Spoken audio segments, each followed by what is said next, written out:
Je crois que tout le monde a bien parlé et une image vaut 10 000 mots. Moi, j'ai discuté avec quelqu'un dans la salle tout à l'heure. C'est quelqu'un que je connais, que j'ai vu en stage. Et je lui ai demandé si elle voulait bien venir témoigner sur scène avec son ami. C'est les deux personnes qui viennent du Cambodge. C'est une jeune fille, bon, ce sont des enfants fuchsia, comme on dit. Lui, il a 25 ans et il était parti au Cambodge en stage avec les compagnons menuisiers. Il a décidé de rester là-bas. Il a créé une école de menuiserie pour les jeunes Cambodgiens. Il fait des trucs incroyables. Il a 25 ans. Et son amie, elle parle à la télévision et elle donne des témoignages à la radio. Parce que pour quelqu'un qui a accepté son passé, eh ben, je vais vous dire, elle nous donne une leçon. C'est quelqu'un c'est Camille. Elle est née, elle lui manquait un bras et une jambe. Et c'est un rayon de soleil pour sa famille, pour son environnement. Et elle fait beaucoup de témoignages comme ça, pour aider les personnes là-bas qui ont été en guerre, qui ont sauté sur des bombes.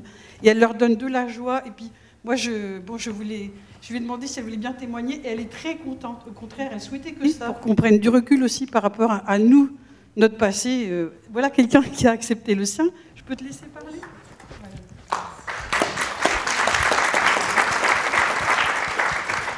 Bonjour tout le monde. Alors, pour me présenter, premièrement, je m'appelle Camille Chai. Je viens du Québec aussi, de Montréal, et je suis née d'une mère québécoise et d'un père franco-cambodgien. Franco-cambodgien. Donc maintenant, j'habite au Cambodge depuis presque 2 ans, et c'est là que j'ai rencontré mon copain Ludovic. Mais pour vous raconter toute mon histoire, en fait, quand je suis née, on ne savait pas que j'allais arriver sans mon bras gauche et ma jambe gauche. Quand on a fait les rayons X, on va dire, dans le ventre de ma mère, on n'avait que vu le côté droit, comme par hasard. Mais je pense que rien n'arrive par hasard, donc il y avait une raison à ce que j'arrive comme ça. Et ma mère me racontait que quand elle était enceinte de moi, elle a fait un rêve, et elle était à la toilette, et dans l'eau, elle voyait le reflet de la lune qui lui a souri. Donc je pense qu'il y a une raison d'être. Depuis que je suis née, j'ai jamais vu mon handicap comme un handicap. Je préfère dire que je suis amputée, parce qu'en fait, au Canada, je fais partie d'une association qui s'appelle l'Association des amputés de guerre. Donc, ça vient de la Première Guerre mondiale, des anciens combattants qui sont restés en vie, mais qui ont perdu un membre au cours de la guerre. Ils ont pensé à toutes ces personnes qui, comme moi, naissent sans leur membre, ou alors qui perdent leur membre à cause d'une maladie ou d'un accident. Donc moi, depuis que je suis toute petite, je fais partie de l'association et j'ai permis de m'exprimer devant des gens à travers la radio, la télévision. J'ai fait aussi des interventions dans des écoles primaires, parce que souvent des jeunes qui naissent ou qui ont des accidents très jeunes, à l'école, ils sont surtout ils sont mis de côté ou jugés très rapidement, et c'est souvent difficile pour des jeunes enfants de vivre leur handicap.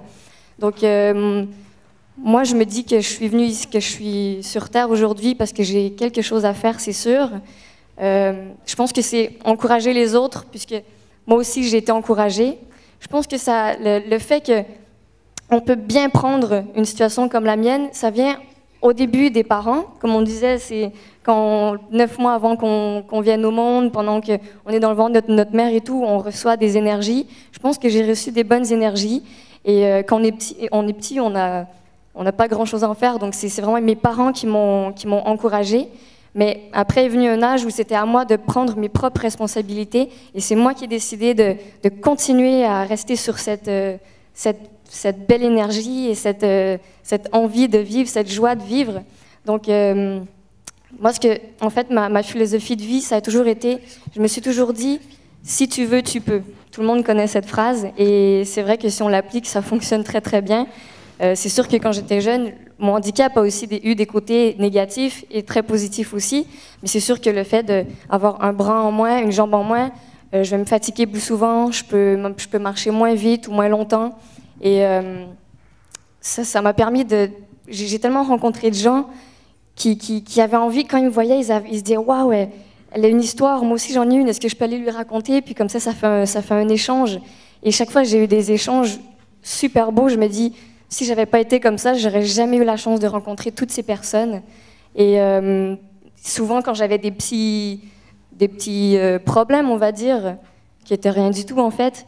Je me disais, c'est comme si sur mon chemin de vie, ben, la ligne va droite, mais des fois il y a des petites montagnes, des plus petites et des plus grosses. Mais quand il y a une petite montagne, je rassemble mon effort, je la monte, mais une fois que je l'ai redescendue, je suis contente, je suis bien et j'ai réussi. Donc c'est là-dessus surtout que je me suis basée, disons, pour faire face à mes obstacles. Et aussi, donner de l'amour, c'est très, très important. C'est bien de donner de l'amour, mais ce qui est important aussi, c'est d'en recevoir.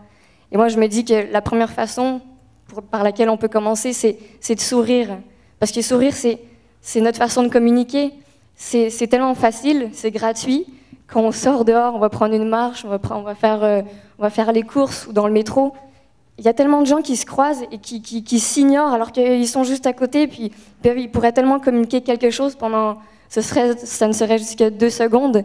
Donc, moi, ça me fait toujours plaisir parce qu'il m'est arrivé plusieurs fois de marcher justement dehors. Et une fois, je suis tombée sur un couple de personnes âgées qui prenaient leur marche. Et quand il a remarqué que j'avais pas de bras, pas de jambes, on était les deux de chaque côté de la rue. Il marchait, puis il s'arrête devant moi, il fait comme ça. Je me dis, eh ben dis donc, il est original, lui. Donc je le regarde, je le regarde de l'autre côté de la rue, puis je fais... Et oui, et alors, je suis quand même en vie, et je continue de faire ma marche. Et il y en a d'autres qui sont beaucoup plus spontanés, et ça, j'adore ces réactions, parce que moi, je suis née comme ça, ben, ça me fait plaisir de raconter mon histoire. J'aurais pu décider de m'apitoyer sur mon sort, mais pour faire quoi? Je veux dire, on a juste une vie, alors autant la vivre le mieux possible.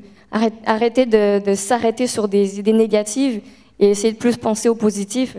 Et une fois, il y a un homme qui me regarde, puis il dit « Bah, t'as pas de bras ?» Je dis « Non, pas de jambes non plus. » Et il est parti tout bouche bée. Et moi, c'est vrai que d'avoir des petites situations comme ça dans ma vie de tous les jours, ça me fait très plaisir et c'est ce qui me tient un peu. Mais je pense que c'est aussi le fait d'être comme ça, je pense qu'on m'a donné une clé et cette clé, elle me permet d'ouvrir des portes chez certaines personnes. Et tout le monde, on le sait, tout le monde en a nos petits problèmes, nos petits défauts. On n'aime pas notre nez, notre bouche, nos dents, notre taille. Et moi, je pense que je suis assez bien placée pour dire il faut passer à côté, puis il faut accepter comme on est. Ouais, il faut surtout accepter comme on est, il faut s'aimer. Il ne faut pas douter de soi. Et voilà, je pense que le sourire et être bien dans sa peau, c'est important. Bravo! Bravo! Ben, je pense que là, on a un exemple absolument superbe des enfants nouveaux. Fuchsia, tout ce qu'on veut. Bravo, parce que je crois que c'est le plus bel exemple que vous pouvez donner à l'humanité pour guérir ses émotions, guérir ses micro-peines par rapport à la planète. Et est-ce que vous voulez commenter, apporter quelque chose?